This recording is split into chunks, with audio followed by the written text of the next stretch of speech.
Okay, year 11, let's have a look at some of these questions from 616, which you were meant to do this weekend. Questions 1 and 2 are pretty self-explanatory, so I'm going to have a look now at question 3 and using t expression.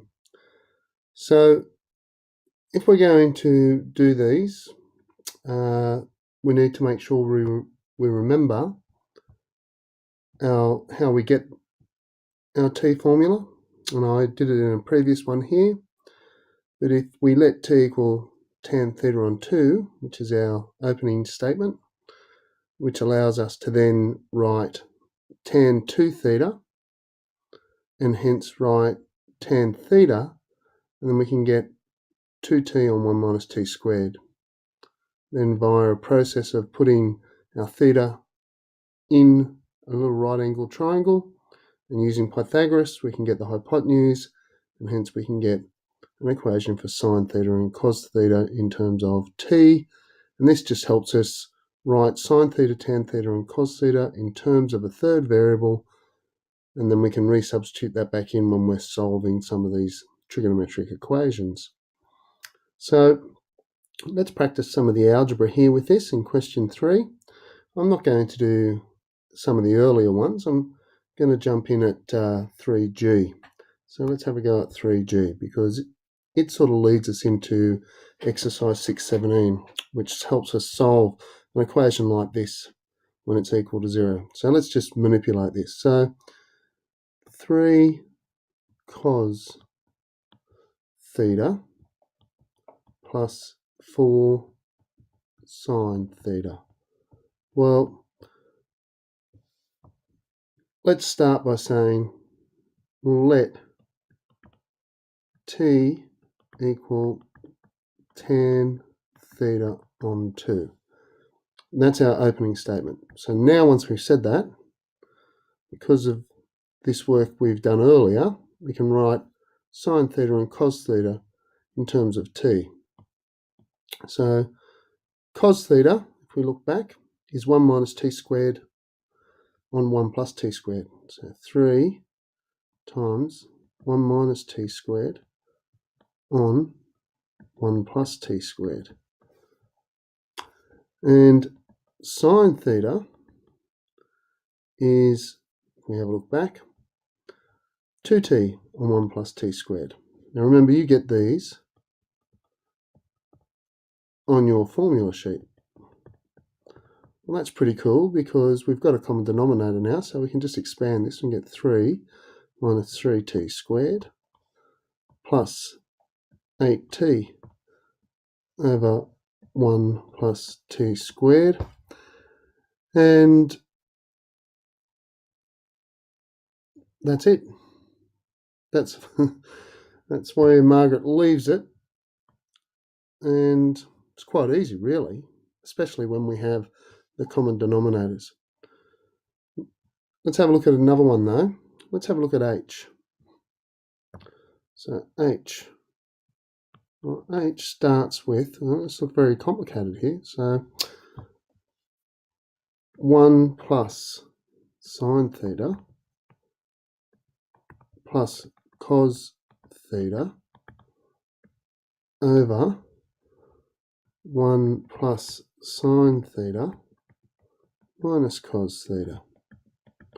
We'll start again with our opening statement because this is important, that to help us solve this, we're letting t equal tan theta on 2. And as a consequence, we can rewrite everything in terms of t, and that'll help us solve or may simplify it. So now on the top line, we're going to have 1 plus 2t on 1 plus t squared plus 1 minus t squared on 1 plus t squared. And then we've got a big vinculum.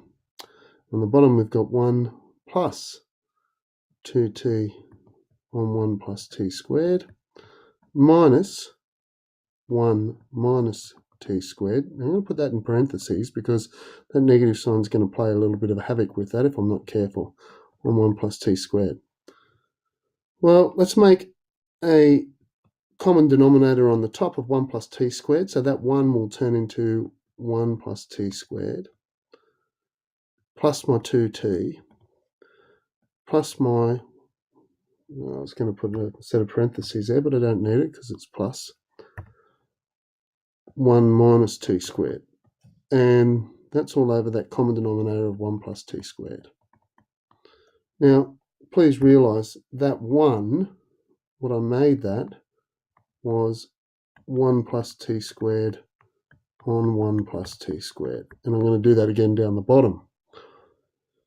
Okay, so I put in my big vinculum. And on the bottom, I'll do the same. I'll get 1 plus t squared plus 2t. And this is where it gets a little tricky, because when I expand or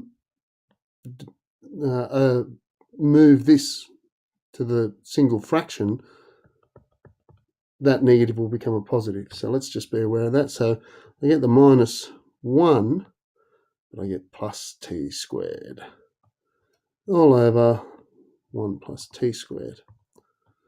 I'm going to do two things at once here. I'm going to simplify the top of the big fraction of this whole thing. I'm going to simplify that, and I'm going to multiply by the reciprocal of the bottom, because we don't divide fractions. So let's start with this top. I've got 1 plus 1, so I'm going to get 2 plus, oh, that's awful, that is, 2, the 1 plus, so 1, plus 2t, because the t squared and the t squared will go. All right, and remember, that's all over 1 plus t squared. Now I've got to multiply by the reciprocal of this denominator bit here. I've got to multiply by the reciprocal of that. So that's okay. 1 plus t squared. That's cool because that's going to cancel. But let's look at the vinculum of the bottom fraction here. I'm going to get 1 minus 1. So that 1 is going to go with that. And I'm going to get 2t squared, because I've got 2 of them, plus 2t. Okay. Well, my 1 plus t squareds can cancel. Let's factorise 2 out the front, and I'll get 2, and I'll get 1 plus t. And on the bottom, I've got 2t squared, but I'm going to take 2t out the front, and I'll be left with 1 plus t. And that's pretty cool, because 1 plus t will cancel. The 2's will cancel, leaving me with a 1. So I'll be left with 1 on t, which is exactly what we wanted. So you have a go at those. The sine 2t, let's have a look at j. I would like to have a look at j before I go on to some of the other ones. So j, sine 2 theta.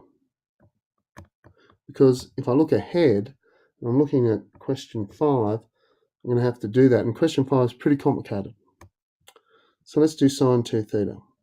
So sine 2 theta.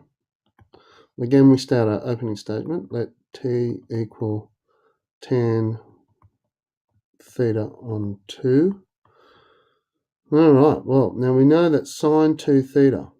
Well, if we remember from our identities, that's 2 sine theta cos theta. And here we go. So 2 times 2t on 1 plus t squared.